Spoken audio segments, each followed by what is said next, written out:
Como vão, Raverins? Tudo bem com vocês? Vamos aqui para a nossa quarta parte da leitura da nossa Parashá, Shavua, Parashá de Matot Masei, duas porções, né, unidas aqui. Então vamos fazer aqui a leitura, estamos no livro de Bamidbar, é o livro de números, né, em português. Vamos fazer a leitura aqui do versículo 20 e vamos comentando aqui. É uma porção um pouquinho longa, tá? Então vamos nos agilizar aqui. Ó, o versículo 20 ele diz assim: Vaiomer Alechen Moshe, né? Falou Moisés a ele. Falou o quê?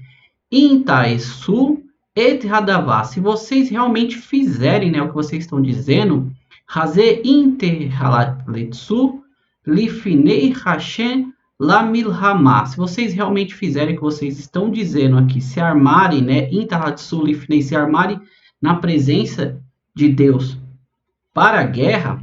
Aí o versículo 21 fala assim: E se seu exército atravessar o Jordão diante de Deus, até que ele expulse seus inimigos de sua frente, e a terra seja conquistada diante de Deus, então depois vocês poderão retornar. Vocês estarão livres de qualquer obrigação para com Deus de Israel, e esta terra se tornará sua herança diante de Deus. Então a nossa porção aqui, ela começa justamente da onde a terceira parou. Do pedido ali da tribo de Gad, né, e da tribo de Reuven, para Moshe, que eles queriam ficar com aquela parte leste do Jordão, onde eles estavam, porque era uma terra boa para pasto, tá? É só você ver o vídeo aí na playlist, na porção anterior, você vai entender todo o contexto dessa passagem, tá? Então, para a gente não falar da anterior, vamos adentrar aqui. Então, Moshe pega e fala para eles assim: se realmente vocês fizerem tudo o que vocês estão fazendo, que vocês estão falando, desculpem, vocês vão poder herdar essa terra aqui do lado do Jordão. Fazer o quê? Vocês forem na frente das suas irmãs, né, as demais tribos, vocês tomarem a frente da guerra perante Deus, perante eles, né, para que eles viessem tomar posse da sua herança. Então vocês vão ter a parte de vocês aqui do lado leste do Jordão, tá bom? Continuando aqui, diz assim Moshe, né, Moisés: Mas se vocês não agirem assim, então vocês terão pecado contra Deus, e vocês devem saber o que o pecado os encontrará. Ou seja, a sua falha, o que vocês fizeram, vai encontrar vocês. Portanto, construam para vocês cidades para seus filhos, e currais para suas ovelhas, e façam o que as suas bocas pronunciaram. Quem está me acompanhando sabe que na porção passada nós comentamos justamente sobre essa fala dos filhos aqui de Gad, né, da tribo de Gad e de Reuben, que eles colocaram justamente os currais das ovelhas na frente dos filhos. Moshe vem e inverte aqui e fala cidades para seus filhos e currais para suas ovelhas. Lá também demos uma explicação, tá curioso? Vai lá ver no vídeo anterior, tá? Os descendentes de Gad e os descendentes de Reuben falaram a Moshe dizendo: seus servos farão conforme nosso mestre ordenou. Nossos filhos e nossas esposas, nosso rebanho e nosso gado permanecerão aqui na cidade de Gilad. Nós, seus servos que estamos armados para o combate diante de Deus, atravessaremos o Jordão para a batalha, como falou nosso mestre. Moshe deu instruções sobre eles a Eleazar, o sacerdote, a Yehoshua, o filho de Nun, e a todos os líderes paternos da tribo dos filhos de Israel. Por quê? Porque Moshe não ia atravessar, né, o Jordão. Como Deus falou, a última batalha dele, a última mitzvah dele seria justamente ali contra os midianitas. Eles haviam conquistado ali os midianitas, tudo.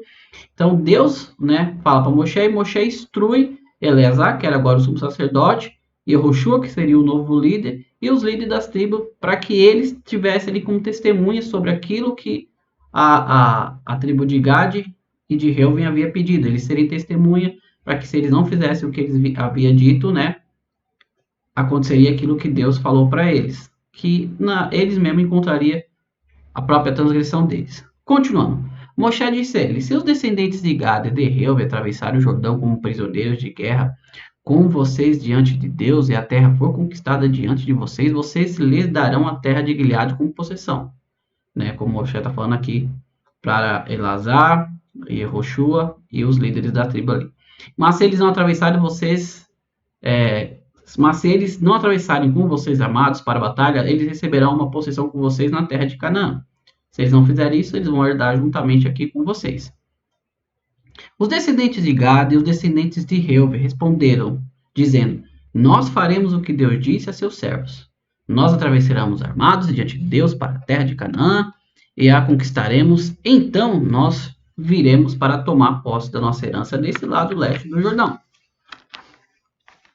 Moshe deu aos descendentes de Gad, os descendentes de Reuven, e a metade da tribo de Menaché, filho de José, que estava com eles também, o reino de Shihon, rei dos Emoritas, o rei de Og, o reino de Og, rei de Baxã. Ele deu a terra juntamente com as cidades dentro das suas fronteiras, e a cidade dos territórios em volta. Os descendentes de Gad construíram as cidades de Dibon, Atarot, Aroê, Atrot, Shofá, Iazer, Igberá, Beit-Ninha, a Beit-Haran, cidades fortificadas com cercados para rebanho. Os descendentes de Reuben construíram as cidades de Heshbon, Elohê, Kiriataim, Nevô, Baal-Meon, Meon, e mudando os nomes e Silma, ou seja, eles pegaram alguns nomes aqui e mudaram porque esses nomes tinham nome dos deuses daquelas nações, tá? Eles chamaram os nomes das outras cidades que eles construíram. Os filhos de Mahri, o filho de Menaché, foram para Gilade e a conquistaram, expulsando os emoritas que estavam ali. Moshe deu a Gilade, a Mahri, o filho de Menaché, e ele se estabeleceu ali, e o filho de Menaché, foi e conquistou sua aldeia, chamou de aldeias de Iar. Novar foi e conquistou Kenat e suas aldeias vizinhas. Ele a chamou de Novar, de acordo com seu próprio nome, tá? Terminamos aqui o nosso livro de Matot, tá? A nossa porção de Matot. Vamos continuar, então, aqui. Como eu disse, são duas porções, na Paraxá agora de Macei, tá?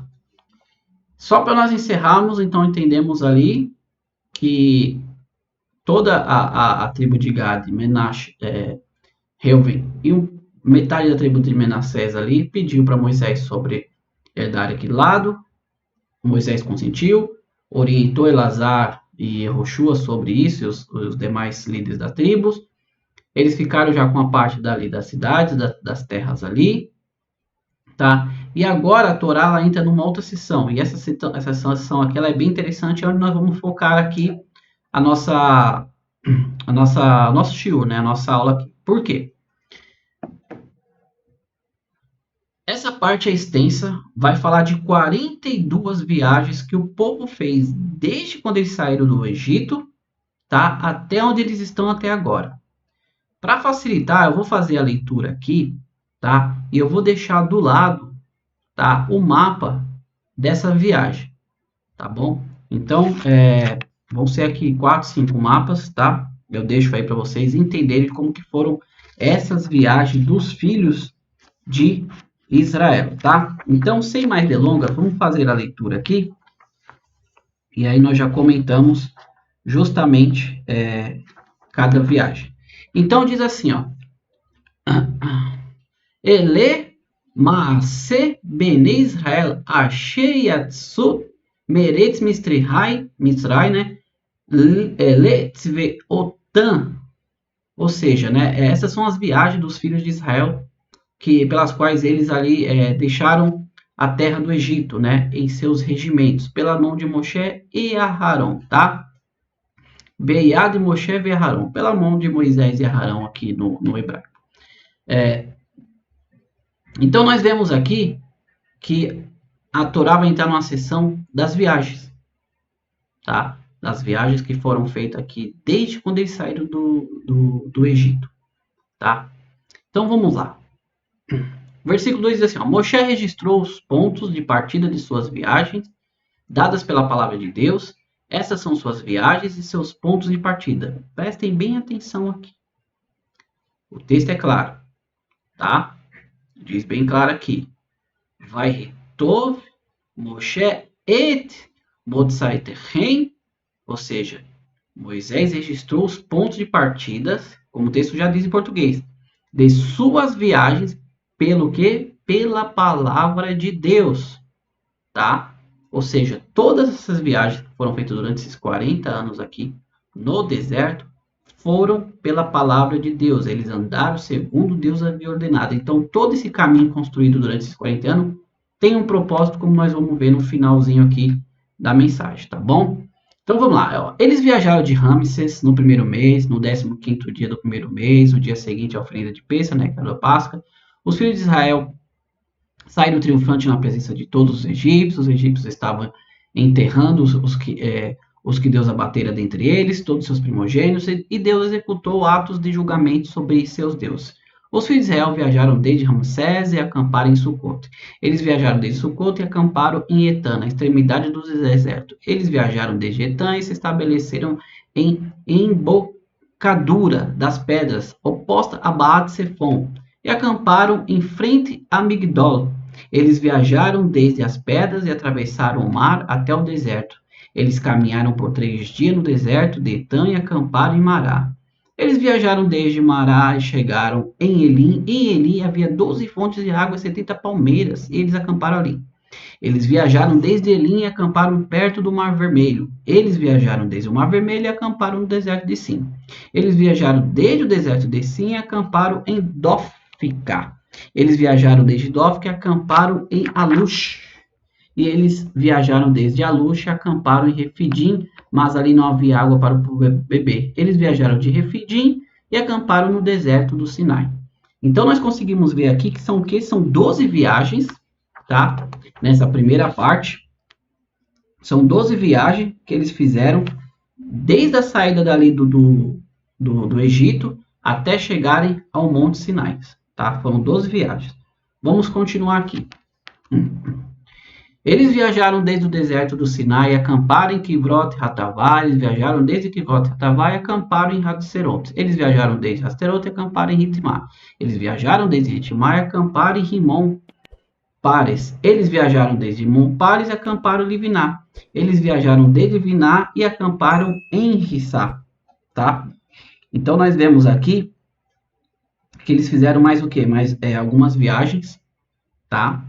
E continuaram. Eu vou deixar, como eu falei, todos os mapas, estou deixando aqui do lado para vocês acompanhar. Eles viajaram desde Rissá e acamparam em Querletá. Eles viajaram desde Querletá e acamparam em Monte Chafé. Eles viajaram desde Monte Chafé e acamparam em Haradá. Eles viajaram desde Haradá e acamparam em Marhelot. Eles viajaram desde Marhelot e acamparam em Tará. Eles viajaram desde Tahat e acamparam em Tarar. Eles viajaram desde Tará e acamparam em Milcá. Eles viajaram desde Milcá e acamparam em Hashmoná. Eles viajaram desde Hashmoná e acamparam em Macerote. Eles viajaram desde Macerote e acamparam em Benei e Arcã. Eles viajaram desde Benei e Arcã e acamparam em Hor Hagidá. Eles viajaram desde Hor Hagidá e acamparam em Ativotá. Yotivotá. Eles viajaram desde Yotivotá e acamparam em Avroná. Eles viajaram desde Avroná e acamparam em Etzgavê. Eles viajaram desde Etzgavê e acamparam no deserto de Sim, que é Cádiz. Eles viajaram desde Cádiz e acamparam ao Monte Or, na extremidade da terra de Edom. Aarão, sacerdote, subiu ao Monte Or pela palavra de Deus e faleceu ali no primeiro dia do 5º mês do 40º ano do êxodo dos filhos de Israel do Egito. Aqui a Torá dá certinha a data do falecimento de Aarão e diz que ele morreu pela palavra de Deus, não foi uma morte natural, tá? Aarão tinha 123 anos quando ele faleceu no Monte Hor. O rei cananita de Arad, que viveu ao sul da terra de Canaã, escutou que os filhos de Israel haviam chegado. Eles viajaram desde o Monte Hor e acamparam em Samoná. Eles viajaram de Samoná e acamparam em Punom. Eles viajaram desde Punom e acamparam em Ovote.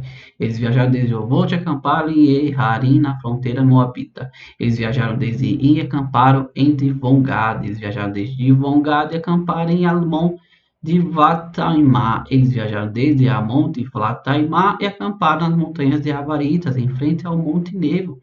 Eles viajaram desde as montanhas Avaritas e acamparam nas planícies de Moab, perto do Rio Jordão, próximo de Jericó. Eles acamparam ao longo do Jordão, de Bet-Yeshimot até a Ver-Shitim, nas planícies de Moab, que é onde eles estavam agora, tá? Todas essas viagens você vai contar, vai dar 42 viagens, tá? E vocês vão entender que só uma aqui, se nós formos analisarmos, só uma durou 38 anos, tá? Que foi justamente que eles fizeram ali a partir de Ritmá, tá? Até Avroná. Vai dar 38 anos. Uns durou algumas semanas, outros dias, tá? Os mapas deixei tudo aí, segundo nós estávamos lendo, só você retornar para ver direitinho e pausar, se quiser entender quais foram os caminhos. Tá, Mauri, nós terminamos aqui. E qual que é a mensagem que Deus nos dá em relação a essas viagens? Amigos, mais uma vez, eu vou fazer uso aqui da Hassidut para a gente explicar. Porque no livro literal você vai ver essas viagens aqui, mas o que você está vendo comigo aqui é o que nós estamos lendo. Mas o que eu já chamei a atenção para você logo no começo é que diz assim que essas viagens elas eram feitas porque pela palavra de Deus. Então não eram viagens comuns, certo? Então vamos lá. A Hassidut já nos explica assim. Baal Shem Tov ele diz, tá? O pai do Hassidismo ele disse assim: viver nesse mundo que oculta a presença de Deus, enquanto lutamos constantemente para permanecer fiel a Ele e à sua vontade, é um desafio considerável. As significativas viagens do povo judeu, com todos os altos e baixos que eles enfrentaram, aludem às jornadas espirituais da vida, desde o dia em que a pessoa nasce até o dia em que ela passa para o mundo seguinte, tá? Palavras do Baal Shem Tov. Então, Baal Shem Tov fala assim que as viagens aqui do povo de Israel, elas aludem justamente a nossa viagem desde quando nós nascemos e até o nosso retorno da onde nós viemos, tá? A nossa alma. E ela alude a todas as dificuldades que nós temos aqui nesse mundo para permanecermos fiel a Deus. Porque cada uma dessas 42 viagens, até onde eles estão agora no campo de Moab, nós estamos lendo, nós sabemos a dificuldade que eles passaram. E agora eles estão para chegar para entrar justamente na terra em que Deus prometeu a eles. Então o Baal Shem Tov traz essas viagens como se fosse a nossa própria viagem espiritual, né? A nossa própria viagem que nós saímos lá, a nossa Neshama, saímos lá do trono de Deus e viemos para cá. E a dificuldade que nós temos de permanecermos fiel aqui a Deus e aos seus preceitos, tá? Continuando aqui, só para nós terminarmos, diz assim: ao atingir né, a vida após a morte, a pessoa alcança uma perspectiva mais elevada das coisas, pela qual ela pode apreciar em retrospecto como cada obstáculo era, de fato, para o bem. Ou seja, a Hassidut continua aqui. Quando nós nos elevamos, tá? Quando nós saímos desse corpo, quando nós deixamos essa vida e nós chegamos lá, a Hassidut nos explica que nós vamos poder observar todo o nosso caminho, toda a nossa trajetória, e nós vamos ver que no final todas elas foi para o bem.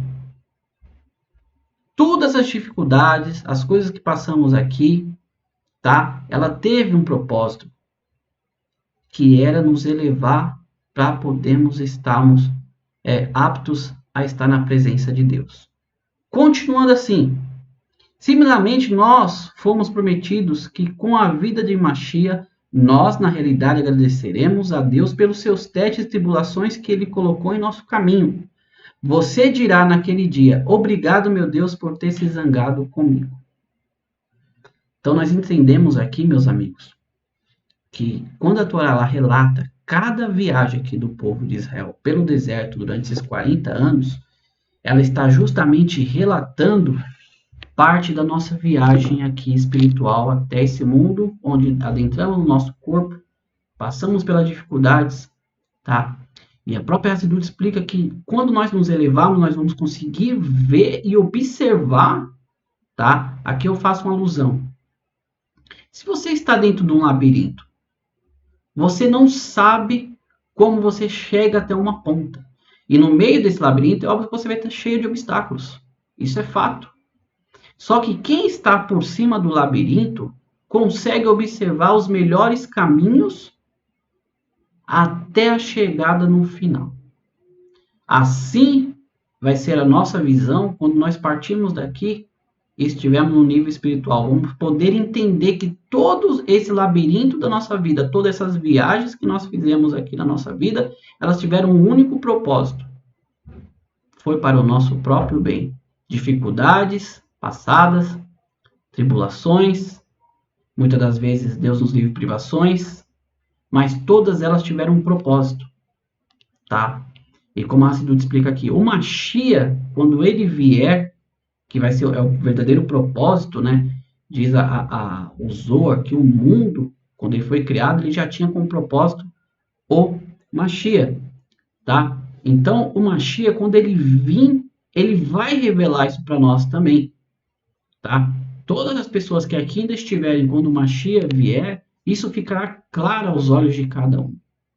Então, todas essas viagens que Israel passou aqui, essas 42 viagens durante 42 anos, nos ensinam isso, que agora eles estavam próximo à entrada da terra de Canaã, onde seria Eretz Israel, onde eles entrariam ali, teria continuação de algumas tribulações por causa das lutas, mas depois eles repartiriam e viveriam em paz. Nós conhecemos toda a história depois, mas essa é a alusão de que eles estavam ali próximo à entrada da terra de Israel. Assim também nós estamos sempre nos portões, né, da presença de Deus, onde nós, conjuntamente quando o Mashiach vier revelar aquilo que ainda está oculto para nós, vamos enxergar claramente, assim como a nossa alma que se eleva, né, ela sai do nosso corpo, deixamos essa vida e entendemos que tudo aquilo que passamos aqui só tinha um propósito e era para o nosso bem.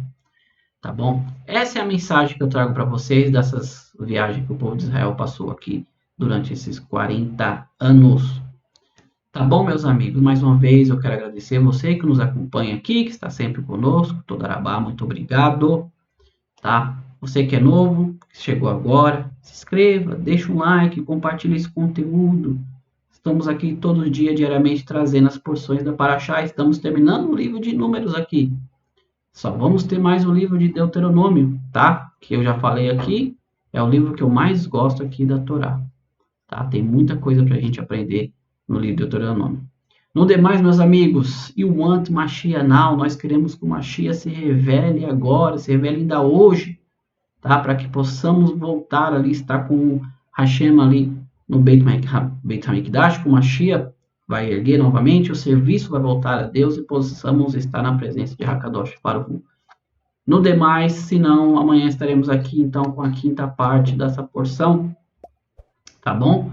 Da Parashá de Matote e Masei, tribos e viagens, tá bom? No demais, Todarabá, fiquem com Deus, muito obrigado. Bekol Tov, tudo de bom, Atzlahá, sucesso na sua vida e Parnassá, sustento vindo da parte de Deus, é o que eu desejo para todos nós, agora e sempre. Fiquem com Deus, Lehi Traot, até mais, até o próximo vídeo, tchau, tchau.